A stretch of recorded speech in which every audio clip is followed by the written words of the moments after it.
एक बार एक पिता और बेटा एक जंगल में घूम रहे थे। वे बहुत देर से घूमते रहे और रात हो गई। वे एक पेड़ के नीचे बैठ गए और सो गए। अगली सुबह जब वे जाग गए तो वे एक गुफा के सामने थे। वे गुफा में गए और एक सुंदर राजकुमारी को सोते हुए पाया।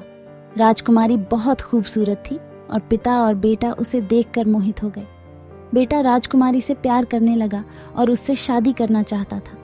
पिता ने कहा कि यह संभव नहीं है क्योंकि राजकुमारी एक राजकुमारी है और वे गरीब हैं।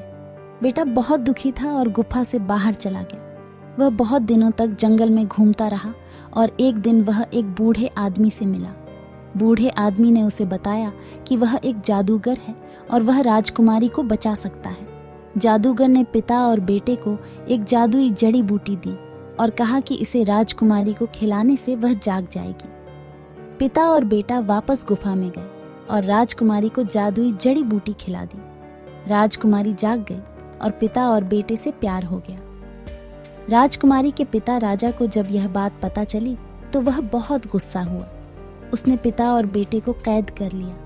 राजा ने कहा कि वह उन्हें छोड़ देगा अगर वे उसे एक खजाना लाकर दें।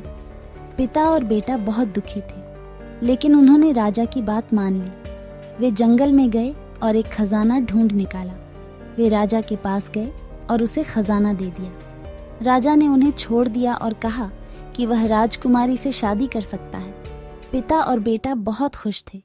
वे राजकुमारी से शादी कर ली और एक खुशहाल जीवन जीने लगे। यह कहानी हमें सिखाती है कि प्यार के लिए सब कुछ संभव है। अगर हम किसी से प्यार करते हैं तो हम उसके लिए कुछ भी कर सकते हैं।